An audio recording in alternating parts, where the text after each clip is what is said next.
Sabatina turística. Perguntas fáceis, respostas nem tanto. Olá a todos, bom dia, boa tarde, boa noite, seja lá o horário que estejam conosco. Hoje nós estamos com mais uma sabatina turística para ouvir a eminente professora Elizabeth Kiyoko, né? A Beth é uma referência quando se fala em gestão, em hotelaria e em hospitalidade. Então, Beth, muito bem-vinda. Para sabatiná-la, nós temos aqui a doutora Maria Estela Croce, o mestrando Alan e a sustentação organizacional da gravação, o Felipe Zarton de Sá, doutorando. Então, obrigada à equipe que tem participado conosco. E antes de começarmos propriamente nas perguntas, o de sempre, não é? Dê um like, inscreva-se no canal. É muito importante que a gente possa repercutir um pouco mais nas redes sociais. Beth, eu vou começar com uma pergunta mais pessoal. Eu diria que a guerra é uma presença familiar para você, né? De algumas conversas que nós tivemos. Essa guerra, presença e agora de novo um momento de guerra, como é que a Beth está se sentindo? Suzana, antes de qualquer coisa, eu queria cumprimentar vocês, tanto do Switch quanto os que vão me sabatinar. Eu estou curiosa para saber quais são as questões. E cumprimentar você, Suzana, por esta iniciativa, porque realmente podcasts são muito legais, né? Porque nos dão muito mais flexibilidade do que, eventualmente, uma opção que tenha tanto áudio quanto vídeo. E conversas são conversas, então acho que com a voz a gente pode dar conta aí de algumas colocações interessantes. No que diz respeito à guerra, sim, eu sou de origem, né, de japonesa e eu venho aí com ancestrais que viveram Primeira Guerra, Segunda Guerra, etc. E, Suzana, particularmente quando estamos nesse ambiente de turismo e hospitalidade, a grande preocupação é que, em geral, o turismo ele floresce, ele tem mais espaço e eco na paz, e não durante guerras. Então, acho que seja lá onde for o conflito, isso sempre traz apreensões para além daquilo que a Beth pessoa poderia estar preocupada. E para isso, Suzana, eu sei que você também gosta muito que a gente dê aí uns ganchinhos, né, umas sugestões, às vezes, de outras leituras. Então, o Demétrio Magnoli tem duas publicações que acho que propositadamente a gente pode ler na paralela. Um livro se chama A História das Guerras e o outro livro se chama A História da Paz. Num dado momento, numa atividade profissional, quando nós o convidamos para fazer uma palestra, ele dizia, Beth, mas o que eu tenho a ver com turismo? Você não percebeu que turismo ocorre muito melhor em condições de paz. Por outro lado, Suzana, só para a gente fechar essa questão, eu acho que, feliz ou infelizmente, essas situações de conflito também nos esclarecem muito sobre o binômio hospitalidade e hostilidade. Então, às vezes, quando a hostilidade ostensiva acontece, também surgem situações fantásticas, inesperadas de hospitalidade. Então, acho que esse ciclo também pode ser bastante observado e particularmente agora, na situação que vivemos, quantos e quantos ucranianos acabaram encontrando respaldo, refúgio, acolhimento até em situações inesperadas. Então, acho que também, felizmente, nós seres humanos não somos de todo ruins. Então, a gente explode, mas também acolhe, e eu acho que assim vai a dinâmica das relações humanas. Prof, aproveitando essa deixa, como você chega ao turismo, assim? Porque na sua trajetória você começa na graduação em turismo. Então, como que vem esse ímpeto de cursar o turismo? Felipe, eu fiquei encantada com o conteúdo, sabe, do curso de turismo. Eu sou daquela... Era uma vez, né, lá atrás, na pré-história, daquele período em que no ensino médio você escolhia se queria já se concentrar em exatas, humanas ou biológicas, e eu vinha de humanas.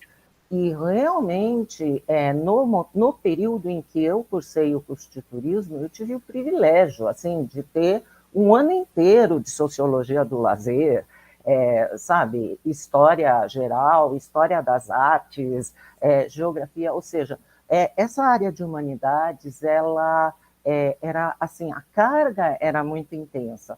E confesso que nós nunca ficamos perguntando para que vai servir isso, sabe? A gente estudava com alegria e acaba, então, nos dando talvez um repertório, né? E um olhar que nos dá mais algumas lentes, sabe, Felipe, de análise do que só o fazer do turismo, né? Que também a gente teve. Mas eu acho que principalmente o que me encantou, Felipe, foi essa abordagem humanista.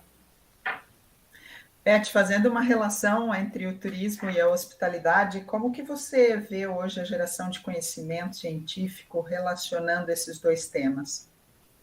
Estela, acho que nós temos, é meio cíclico isso, né? Então, ora privilegiamos, assim, um olhar mais crítico, né, de análise crítica mesmo, aí a gente começa a perceber que o turismo às vezes perde espaço, e não estou falando no ambiente acadêmico, não, estou falando na vida, né, de um destino, de um país, de um lugar, aí volta-se a tentar apontar aquelas vantagens que seriam mais explícitas para explicar os benefícios do turismo para quem não seja de turismo, sabe? Então, aquele discurso mais de geração de renda e geração de empregos.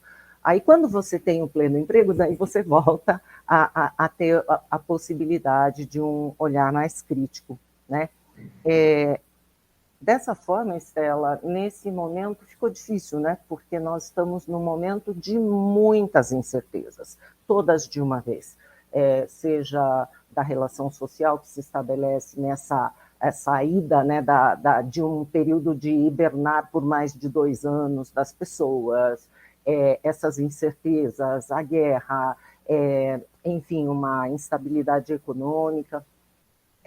No nosso país, temos 2 grandes perguntas no segundo semestre, que vêm a ser eleições em níveis muito significativos, né, federal, estadual, etc., e todo o legislativo nessas esferas, e temos uma coisa chamada Copa do Mundo também, que para o turismo, isoladamente, pode ser muito legal, mas neste momento e da forma como acontece e tudo mais, né? Então, eu acho que são pontos de interrogação, né, que surgem. Então, acho que o nosso... eu digo quase nossa missão, né, Estela, enquanto pesquisadores que também somos, é de estar muito atento, sabe? E, puxa, não é muito bom fazer pesquisa, sabe? Não é igual trocar pneu com carro andando, sabe? De vez em quando dá muito errado. Então, esses desdobramentos desse período difícil que a humanidade teve, eu acho que ainda precisaremos de um olhar atento, de análise mais longitudinal e não só, sabe, olha, em tal período que entrou a vacina, saiu a vacina, etc., para que a gente tenha mais clareza para todos nós humanos, e o turismo está dentro desse contexto, tá, Estela? Professora, bem-vinda. Muito obrigada. Bem-vinda, Estela. Boa noite, bom dia e boa tarde. Professora, sobre uma visão, um olhar longitudinal, quanto da guia turística Mora em Ti e quanto do memorial teórico dela é válido cientificamente? Olha, você está me perguntando daquela guia que era uma vez eu fui lá no começo da minha carreira. Alan, olha, se eu pudesse estabelecer que cada aluno de turismo tivesse, sabe, não sei te dimensionar no tempo, mas não sei, 1 semestre, 2 semestres, com esta atividade eu daria esta sugestão. Por quê? Porque você não vê, me incomoda um pouco um turismo excessivamente setorizado, ou seja, ver só agência, ou ver só hotelaria, ou ver... Por quê? Porque, na verdade, nós interagimos no mercado. E olha, não tem jeito. Nessa atividade de guia, você, querendo ou não, é exposto a esta cadeia. Cadeia não no sentido, cadeia no sentido de elos, né, que vão se completando. E que se um falha, os outros podem estar perfeitos. Que não, sabe, também é outra expressão de um período, né, para cá, que o pessoal fala muito em experiência, a dita cuja experiência não vai acontecer porque a poltrona do avião mudou, sabe? Se o ônibus do transfer estava sujo ou atrasou, pronto, sabe? A experiência já foi. Então, o que mora em mim, enquanto, né, desse período todo que eu fui guia, foi antes de estudar estruturas, chame-se cluster, sistemas, o caminho teórico que for, eu já sabia que uma coisa dependia da outra, né? E que uma coisa depende da outra e depende de pessoas que não inicialmente a gente pensa também num planejamento de turismo, né? Já que, né, nós estamos conversando com os amigos aí do sul do país, era uma graça, Alan, quando a gente parava numa casinha, sabe, perto de Farroupilha, de uma senhora que fazia uma figada com nozes como nunca mais eu vi na vida, tá bem? E o que estava acontecendo? Aquela pessoa, sabe, naquelas mega estruturas e setorizado e tal, talvez escapasse do radar, né? E daí, então, já há alguns anos, eu tenho optado com um grupo de alunos que trabalham comigo em mestrado e doutorado, da gente usar stakeholders como lente, sabe?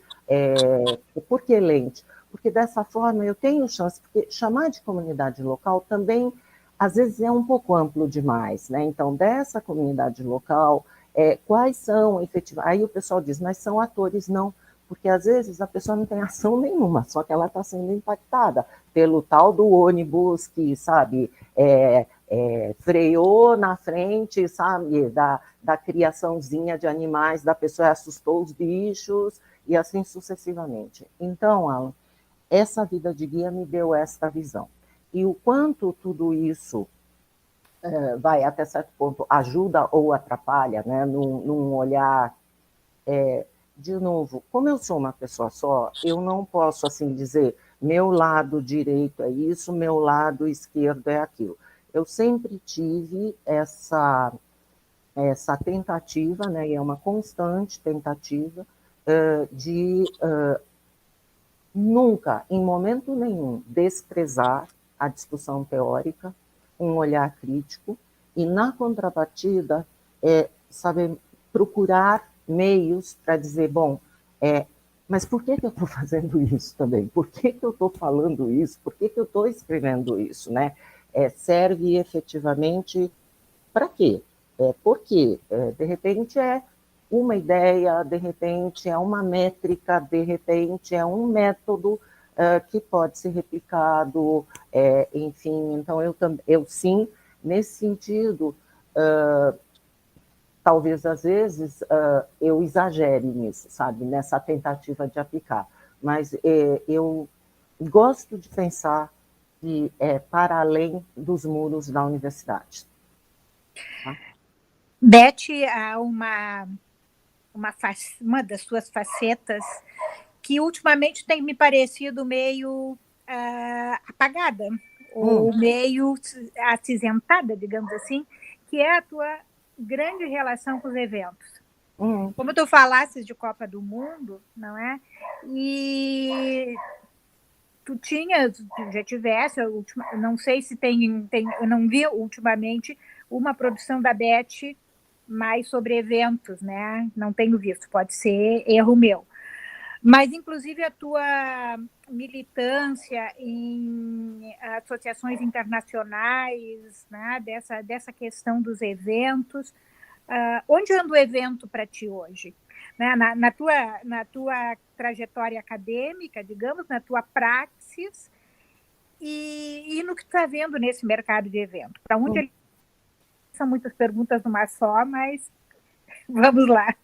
Tudo bem, Suzana, com muito prazer. Olha, os eventos estarão sempre comigo, sempre, porque eu quase considero que hoje há até uma certa expectativa de que, no nosso caso, né, que atuamos com alunos em sala de aula, hoje em dia pode ser uma sala presencial, pode ser uma sala híbrida, pode ser uma sala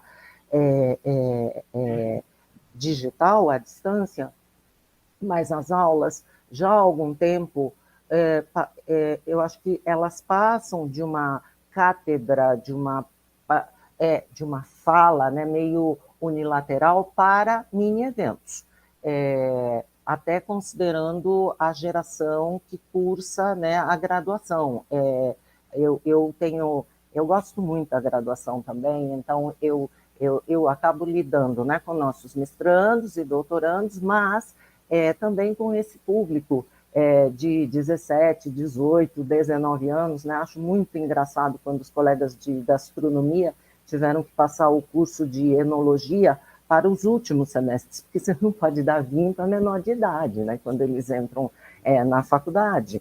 Seria extremamente equivocado isso. Então, quando a gente vê isso, Suzana, voltando aos eventos, eu acho que há muito de lado a lado. Eu sempre digo para os meus colegas de eventos, né, do mercado, que eles teriam muito para observar, aprender e trocar experiências com acadêmicos, pelas dinâmicas, pela utilização, às vezes, de um aplicativo, de um software. Então, quando você entra com um Menti na tela e fala assim, vamos votar, ou pega seu celular, vamos lá. Isso é o que está acontecendo nos eventos também, e vice-versa, né? Muita coisa do que a gente vê nos eventos, assim, isso em sala de aula ficaria muito bom também, sem perder o papel de cada um, tá? Eu acho que o evento por si tem um papel, um objetivo, a aula tem outra. Mas a grande verdade é que azeitar a comunicação, e Suzana, assim como eu, né, a gente também vem dessa área de comunicação, é muito importante, porque de nada adianta eu emitir e o outro não captar, né? Então, aí vai ficar muito truncada a comunicação. No que diz respeito às pesquisas, Suzana, na virada do ano, nós tivemos o fechamento de uma tese de doutorado, que é até grande amiga da Estela também, a Cícera, que fez sobre eventos. Eu estou com outra pesquisa caminhando, que é sobre feiras de negócios, né, a caminho, e tangenciando isso, eu estou com um mestrando na área de viagens de incentivo, que não é exatamente eventos, mas claro que dentro de uma viagem de incentivo acabam acontecendo alguns eventos. Então, isso, Suzana, eu venho fazendo sim, e por que será que esfriou um pouco também?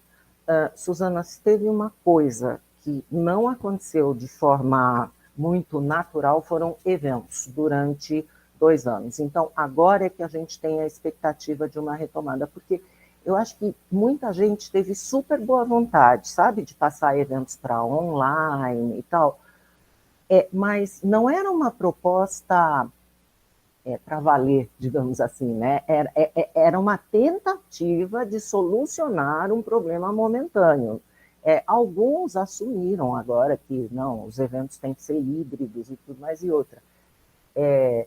Para quem nos ouve, gente, eu tenho um medo de evento híbrido, porque, olha, evento presencial tudo bem, evento à distância, ok, agora híbrido, olha, estas coisas tudo junto e misturado é um enorme desafio, e são poucos os que realmente conseguem fazer um bom evento híbrido.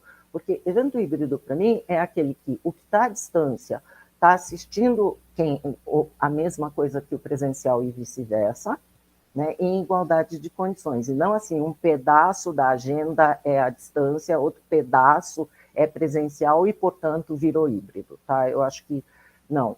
E aí, Suzana, na continuidade, eu já tenho também engatado, sempre dentro daquele recorte, né?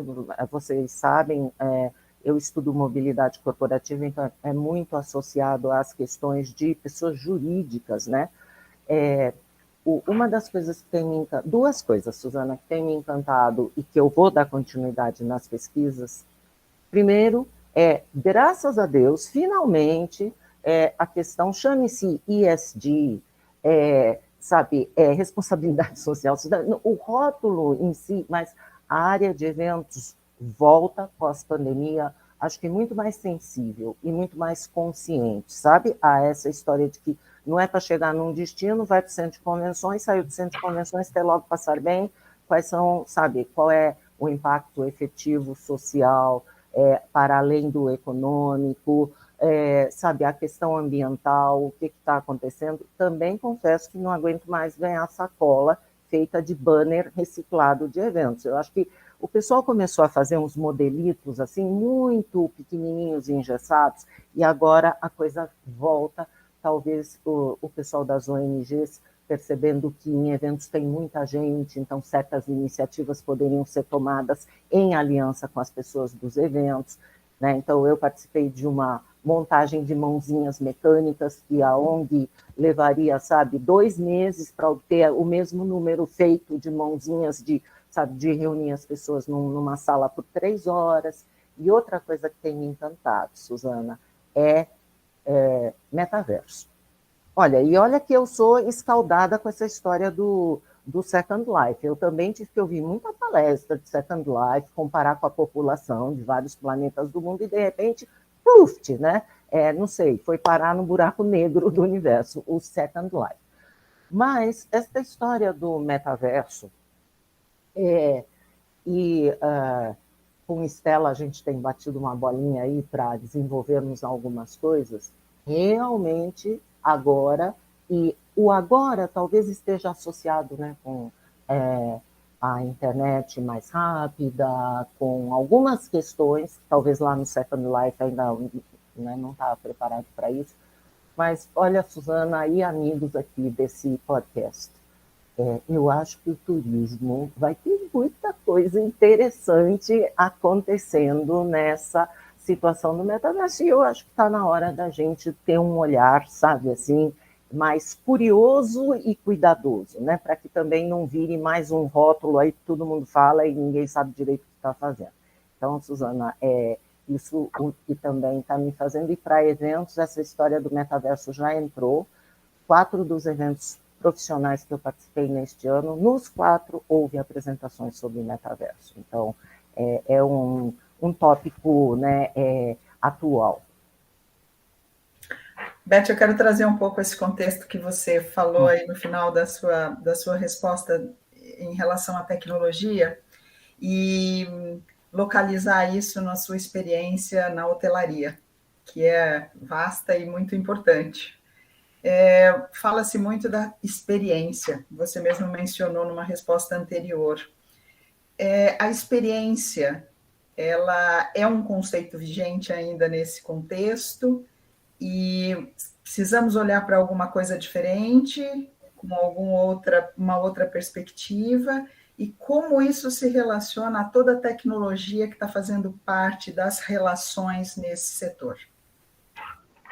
Estela, eu acho que há determinadas expressões ou vocábulos que elas acabam se cristalizando e é difícil a gente dizer se ela é vigente ou se já passou ou seja lá o que for. Porque aqui só compartilhando uma percepção, né, eu na graduação entro com uma disciplina de marketing no turismo na próxima semana e fico assim, um tanto quanto pasma de ver quanta gente ainda fala dos 4 Ps, sabe? E parece que... e olha, não estou falando de... Não, às vezes eles evoluem para 5 ou 6 Ps. Tá. Vocês são justa. Mas eu falo, olha, se lá era uma vez, né, que o Alan lembrou que eu trabalhei como guia, fiz minha graduação ainda na década de 1970. Se meu professor de marketing já usava um livro que se chamava Marketing para Organizações que não visam o lucro, como é que eu continuo falando a mesma coisa, não? E principalmente agora. É porque entrou a tecnologia, mas não mudou. Claro que muda. E outra, nós estamos na área de serviços, não é? é muito raro. Talvez a gastronomia tenha algo, né, de transformação de matéria-prima em outra coisa, mas basicamente estamos em serviços. E o marketing ele nasce muito pautado em indústria, né? E depois vem esse discurso da experiência. Estela, eu não diria que já é ultrapassado, porque ele está em uso, então não posso dizer que ele seja ultrapassado. Entretanto, olha só que engraçado que também nós humanos somos cíclicos nisso, né? Ora a gente quer algo mais exclusivo, daí esse exclusivo se massifica. Quando se massifica, daí a gente vai buscar outra coisa que seja mais exclusiva. Para minha experiência, e você está me perguntando na hotelaria, experiência é única. E, portanto, é muito difícil de você colocar em parâmetros, avaliar, mensurar, porque você não consegue mensurar parâmetros pessoais, parâmetros individuais, né? E, às vezes, a gente fica tentando fazer isso, sabe? Aquele Smart PLS faz uns gráficos fantásticos, dependendo das variáveis que você traga, é uma relação entre variáveis, mas nesse quesito experiência, e agora, né, cada um com seu, seu celular, o seu equipamento, o seu aparelho, e buscando soluções para si, que não são iguais aos outros, eu acho que nossos estudos, se é que continuaremos a chamar de experiência, precisamos aí de um avanço, né, de um turbo, para poder capturar um pouco dessa ideia. Como é que nós vamos fazer com indivíduos? Sabe? E não grupos de. Porque a gente não categoriza indivíduos. Então, como é que a gente vai lidar com isso? Na hotelaria, Estela, o hóspede, principalmente naquela hotelaria de serviços completos, né? Puxa, só o fato de em qualquer manualzinho tá escrito que é para chamar pelo nome, é porque é para você individualizar o trato e não pasteurizar, né? Só para os nossos ouvintes, né, darem uma risadinha, um sorriso. A melhor experiência que era provida por um dos capitães porteiros é que ele encostava o táxi, o carro, enfim, antes da pessoa descer, ele corria no porta-malas para tirar a mala da pessoa, que normalmente vem com uma etiqueta de nome. Então, quando ele cumprimentava, ele já dizia: como vai a senhora, Maria Estela Croce? Como é que esse cara sabe? É simples, ele leu na etiqueta da mala, né? E aí eu acho que coincidimos, porque a UTS também tem, sabe, avançado muito nos estudos de hospitalidade. Eu acho que essas coisas que vão fazer com que a tecnologia nunca substitua o humano, senão facilite a vida do prestador de serviço. Prof, seguindo nessa linha, o turismo virtual é turismo? Francamente, não. Eu acho que pode ser conhecimento, pode ser... Porque senão, ao ler um livro, nós teríamos turismo. Se o livro é uma super descrição, sabe? E tem livros que realmente, né? Eu, em geral, sou daquelas que gosto mais do livro do que do filme, quando é uma adaptação de algum livro, porque o livro me leva a descrições e a um imaginário muito mais rico do que quando alguém já prepara uma imagem e coloca na minha frente.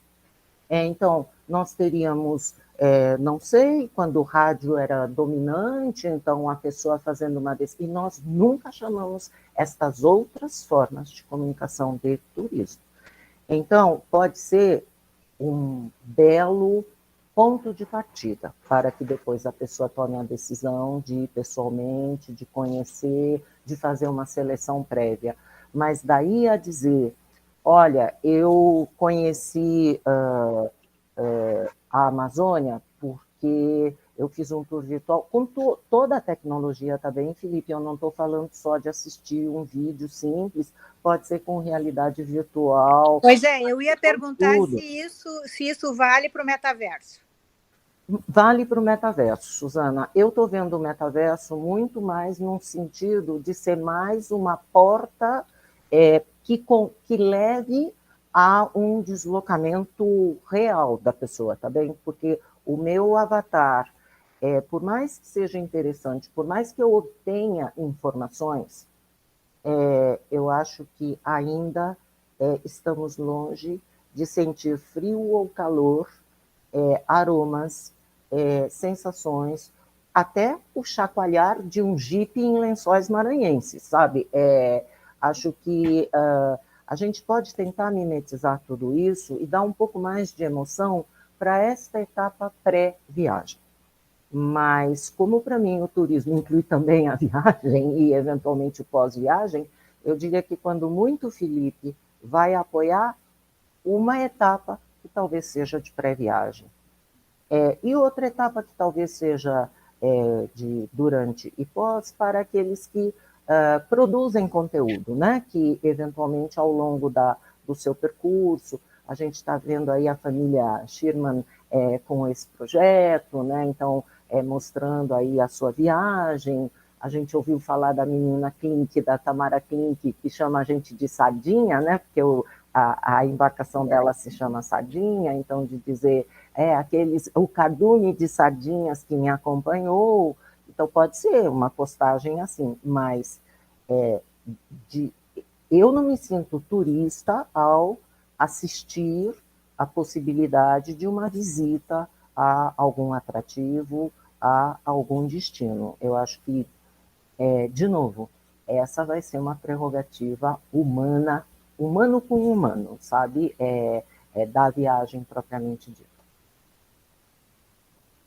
Beth, a força do Airbnb reestruturou a hotelaria ou é mais um serviço que se acopla à lógica do mercado? Como você vê isso? Eu acho que é mais um serviço que se acopla à lógica do mercado. Originalmente, é sempre assim, né, Alan? Quando surgiram os hotéis econômicos, né, antes do Airbnb, já era assim: ah, meu Deus, que horror, porque agora os mid-scale vão ficar. Nós, pessoas, eu acho que a gente tem uma curiosidade, sabe, por novidades, assim, por coisas novas, por coisas diferentes. E outra, tem uma boa parcela das pessoas que ainda não viajam, por diversos motivos, tá? Por vários motivos. Eu acho que o Airbnb vem como mais uma proposta, tá, para uma parte das pessoas que já viajam ou aquelas que não viajam terem uma outra motivação para sair da sua casa. Então, não, eu não gosto daquele ambiente de hotel. Direito seu, não tem problema nenhum, as pessoas não precisam gostar do ambiente de hotel. Eu prefiro. E outra, Alan, antes do mercado hoteleiro, eu diria que quem tem que ficar mais atento ao Airbnb é o mercado imobiliário. Tá? Porque qualquer cidade turística tinha aquela imobiliária, sabe, que a pessoa chega e fala assim: aluga-se casa por temporada, aluga-se. Então, às vezes, a gente busca uma inovação naquilo que, tá bom, é uma plataforma, colocou, sabe, uma série de serviços ali, mas negócio por negócio, eu diria que aquela imobiliariazinha na cidade turística fazia isso faz tempo já. Sabe? Não, e a dona do chalé está lá, simpática, com a chave, a anfitriã. Fala, desculpa, mas não é bem isso. Anfitrião, para mim, é outra coisa.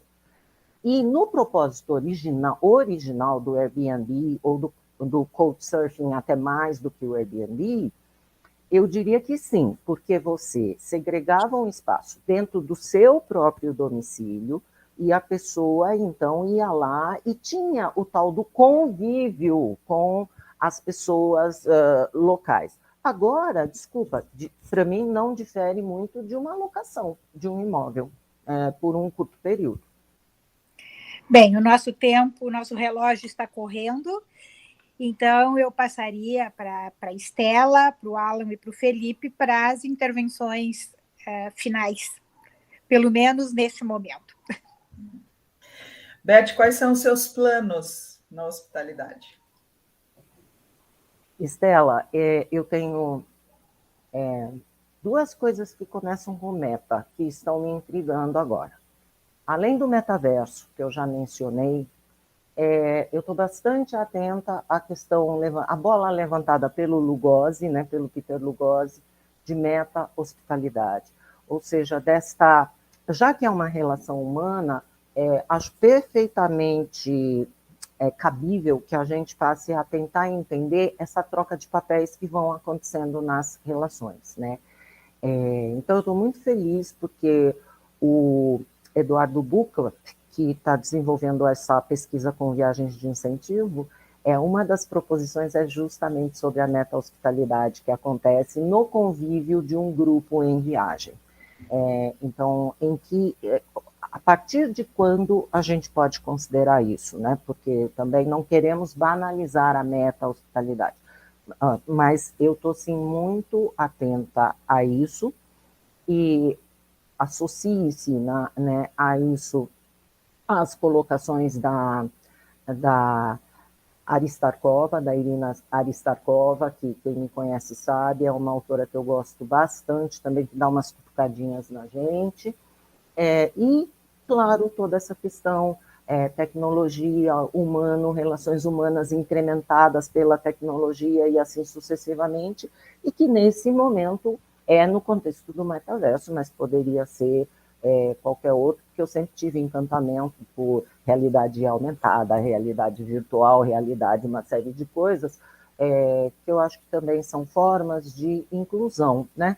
Quando o Felipe me perguntou se seria turismo ou não, eu digo que não é turismo. Isso não significa que eu não tire o valor inclusivo, né? De, às vezes, uma pessoa que não tem acesso por qualquer motivo, pelo menos, sabe o que parece? Aquele kit degustação, né? Que a pessoa recebe, que ela não está lá, mas ao menos tem a oportunidade de vivenciar isso. Então, Estela, essas são minhas curiosidades e por que não, né, Estela, também prosseguir com o nosso olhar da relação luxo e hospitalidade, que é sempre muito instigante, tá bom? Obrigada. Prof, eu teria uma... a pergunta vai meio que de encontro ao que a Estela perguntou. O que tem incomodado ou desacomodado a Elizabeth não professora, a Elizabeth prática, digamos assim, a do cotidiano? O que tem desacomodado essa pessoa? Você quer dizer no todo ou especificamente na nossa área? No mundo, na vida, em São Paulo, na Iambi Morumbi, no mundo, no universo, no metaverso, onde tiver versos. Felipe, o que mais me incomoda e que sabe, parece assim, já sempre existiu, mas a pandemia, ela descortinou, ela abriu, ela escancarou essa imensa desigualdade social. E por que me incomoda? Porque sozinha eu não consigo resolver, né? Tem coisas que a gente sabe que com um esforço individual dá para fazer. E a gente percebe, quer dizer, sabe, me incomoda muito, Felipe, um país como o nosso, um estado como o de vocês, ou como a gente aqui no estado de São Paulo, está tratando novamente de insegurança alimentar, né? É muito preocupante, muito preocupante. E nesse sentido, Felipe, eu te digo que, às vezes, até me provoca um certo desconforto tratar especificamente de turismo como tal, como negócio, numa realidade de insegurança alimentar. Parece, assim, até muito contraditório, sabe, do ponto de vista social. Claro que sabemos que se o turismo funciona melhor, então tem todo o discurso, né, eventualmente aí de geração de renda, etc. Mas você quer saber, um ponto que me incomoda muito é esse.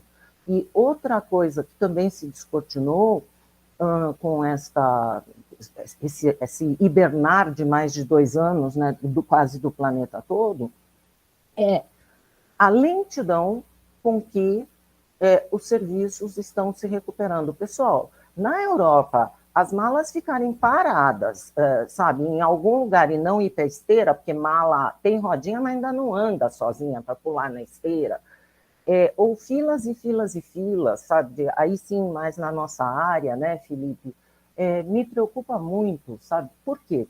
Ou a gente não está sabendo lidar com esse tal de o retorno pós-pandemia, ou tem alguma coisa muito esquisita acontecendo, porque se provocou todos os burnouts e tarará, porque o pessoal ficou fechado, ficou isolado, era para o pessoal estar doido, né, para estar de volta ali, feliz. Não, está faltando mão de obra, está faltando gente. Ah, será que é porque lá eles têm programas de apoio mais não sei. Mas na nossa área, Felipe, me preocupa muito isso, porque de nada serve que negócios sejam retomados se o prestador de serviço não está lá para dar conta do compromisso desse negócio. Tá? Então, são essas as coisas que mais têm me deixado aflita, Felipe. Obrigado, prof. Obrigado, professora. Bom, vindo desse assunto, né, do retorno do Brasil ao mapa da fome, eu estou olhando aqui, subnutrição 4,1% e insegurança alimentar moderada grave 28,9%. Bem considerável, bastante considerável. Pensando em governo, mas também pensando em mercado, professora, o departamento tem que se chamar recursos humanos ou hospitalidade? Para onde planejar? Olha, Felipe, é igual experiência, sabe? Às vezes é pior que tirar um band-aid de uma vez, né? Você pensa que está fazendo bem e, de repente, você está provocando uma polêmica, uma discussão. Eu acho que a gente já conseguiu alguns avanços, pelo menos na área de hotelaria, né? Quando, por exemplo, uma rede como a Blue Tree não tem gerente geral, tem gerente de hospitalidade, né? E quando alguns dos departamentos de RH, eles, ou gestão de pessoas, ou gestão de talentos, ou qualquer eufemismo que você queira colocar aí nesse departamento que lida com gente, começa a se interessar, quase como existe um endomarketing, sabe? Quase como uma endo-hospitalidade, ou seja, não só acolhimento, mas principalmente porque nós, né, na Anhembi Morumbi, a gente considera o acolhimento como se fosse o momento de entrada, né, de chegada. Depois disso vem as ações que podem ser levar para a hospitalidade ou para a hostilidade, depende do caminho que a gente escolha. E eu acho que tem algumas organizações um pouquinho mais... Alan, não quero assim, jogar confete, mas a Anhembi Morumbi hoje é administrada, é uma das empresas do ecossistema Anima, de educação, aí no Sul também eles estão presentes, né, e tudo. E é engraçado, sabe, quando antes da nossa entrada, a premiação dos colaboradores era num encontro chamado Dádiva. Eu quase caí da cadeira quando eu soube disso. Então, acho que são algumas práticas que elas podem parecer isoladas, podem parecer tímidas até, mas que se a gente não começa por algum lugar, não tem jeito, né? Então, a nossa reitoria, a gente terminou agora, né, com o grupo de professores, a gente finalizou a primeira etapa de um estudo para operacionalização de hospitalidade no nosso campus, sabe? Porque às vezes a gente fala, né, discute, fica estudando, e daí a catraca, o cara da segurança derruba, né, todo esse discurso da gente. Então, Alan, eu acho que, para além de como chamar, eu acho que o importante é que, olha, pouquinho a pouquinho, sabe? Pouquinho a pouquinho, mas a gente está permeando. Veja os cursos de hotelaria, quase todos hoje se autocolocaram como hospitalidade, sabe? Se não é o curso, é o departamento. Então, eu acho que a gente está completando 20 anos, né, estudando isso na Anhembi Morumbi, agora nesse semestre. Eu acho que o melhor de tudo nesses 20 anos é perceber que a palavra hospitalidade, pelo menos no nosso contexto, já não se confunde com hotelaria, sabe? Lendo artigo em inglês é outro papo, não é? Porque toda vez que você vai atrás de hospitality, lá vem hotelaria, né?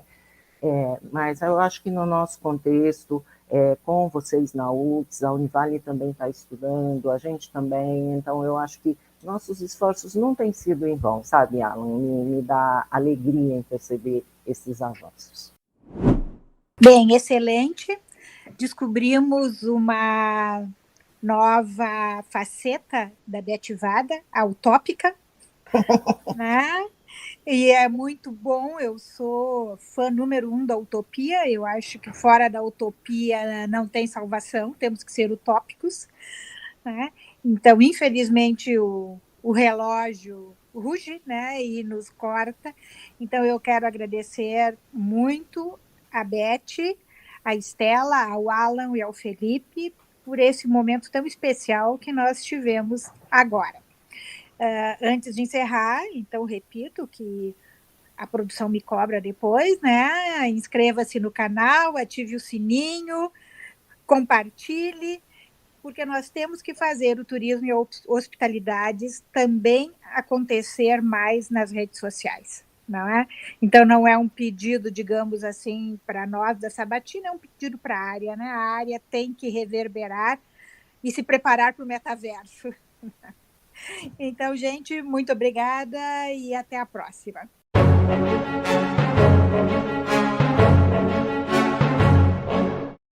Você ouviu o podcast Sabatina Turística, uma produção da revista Rosa dos Ventos, Turismo e Hospitalidade, que busca promover a divulgação científica. Este projeto tem a coordenação de Suzana Gastal e colaboração de Matheus Vitor Tadioto, Felipe Zaltron de Sá, Carlos Rames e Alan Minzon.